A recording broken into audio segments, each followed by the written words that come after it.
menangkap seluruh orang-orang yang terlibat dalam pembunuhan Utsman, bukan mengajak manusia berbaiat kepada dirinya.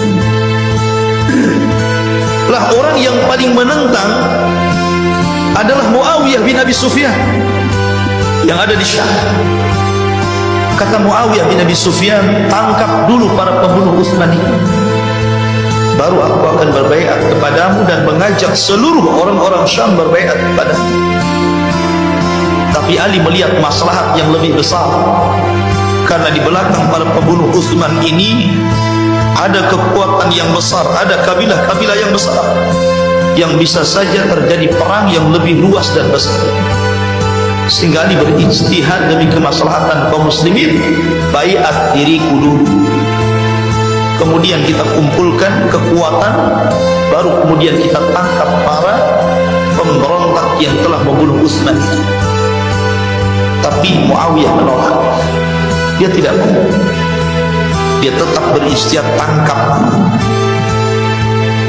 Maka kemudian Ali pun diangkat menjadi khalifah oleh kaum muslimin kecuali penduduk Syam. Mereka tidak mau berbaiat kepada Ali. Dari sinilah kemudian Ali akhirnya ingin mendekati Muawiyah dan penduduk Syam dengan cara apa? Memindahkan ibu kota Madinah ke Kufah, ke Basrah, ke daerah Syam, agar dekat dengan orang-orang Syam, supaya bisa mendekati mereka.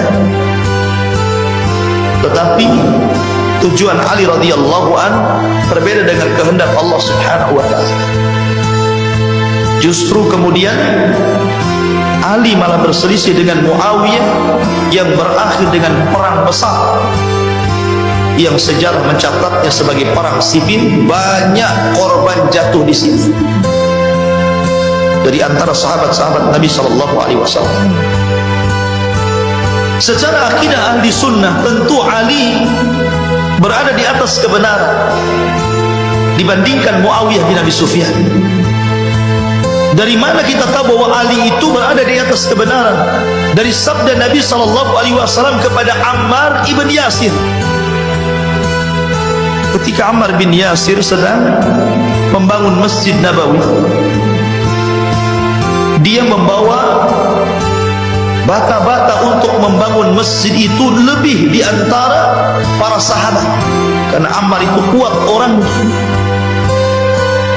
Ketika Nabi SAW melihat Ammar membawa bata lebih di tangannya, Rasul mengatakan, ya Ammar, waihak, sataqtuluka fi'atun baghiyah, celaka engkau wahai Ammar, kelak engkau akan dibunuh oleh kaum pemberontak. Maka sabda Nabi SAW ini menjadi sebuah kenyataan. Ketika Ali radhiyallahu an berperang bersama Muawiyah, rupanya Ammar terbunuh di sini. Dan Ammar itu masuk pada kubu Ali radhiyallahu an.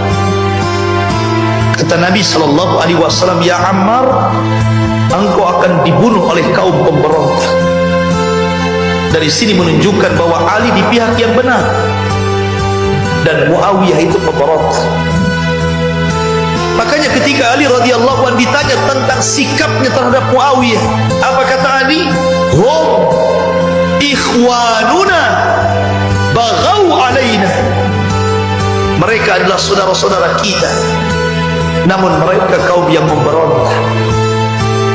Ali masih menganggap mereka saudara dalam Islam. Sehingga ketika berperang bersama para pemberontak, tentu akan beda perlakuannya dengan perang melawan orang-orang kafir. Karena para pemberontak itu masih kaum muslimin, sehingga ketika terjadi kekalahan atau mengalahkan mereka, tidak boleh kita merampas harta perangnya, tidak boleh kita menjadikan wanita-wanitanya budak, tidak boleh kemudian kita membunuh orang-orang itu. Kalau seandainya mereka sudah terluka dan tidak berdaya, karena mereka masih kaum muslimin, cuman mereka memberontak. Ma'asyiral muslimin, akhirnya sampai kepada kisah munculnya Khawarij yang tidak rela perdamaian Ali dengan Muawiyah, berakhir dengan dengan pembunuhan Ali di tangan Abdurrahman ibn Mulzam, seorang tokoh Khawarij. Membunuh berkeyakinan berpahala. Bayangkan, membunuh Ali dan berkeyakinan di balik pembunuhan Ali ini ada pahala yang besar. Itulah orang-orang Khawarij, para pembenci keluarga Nabi SAW. Ketika Ali radhiyallahu anhu meninggal di tangan Abdurrahman bin Mulzam inilah, maka secara otomatis Hasan diangkat menjadi khalifah sepeninggal Ali radhiyallahu anhu bapak. Dan Hasan berkuasa tidak lama, hanya 6 bulan. Karena ketika Hasan ini dibaiat, muncul pergerakan yang pernah terjadi di zaman bapak, di mana kubu Muawiyah yang ada di Syam bangkit lagi, dan orang-orang yang memiliki loyalitas tinggi kepada ayahnya Ali bin Abi Thalib, akhirnya mereka berbaiat kepada Hasan, dan hampir terjadi peperangan kembali antara kubu Hasan dan kubu Muawiyah. Sudah berhadap-hadapan, perang seperti yang pernah dilakukan dan terjadi di zaman ayahnya Ali bin Abi Thalib. Melihat gelagat seperti ini, Hasan tidak mau ada yang tertumpah darah. Akhirnya Hasan kemudian datang kepada Muawiyah bin Abi Sufyan, menyerahkan kekuasaannya dan mengatakan, "Ya Muawiyah, sebaiknya Anda yang menjadi raja dan biarlah kami jadi rakyatnya, tapi jangan ada pertumpahan darah di sini." Sadaqan Nabi sallallahu alaihi wasallam, benar apa yang disabdakan Rasul.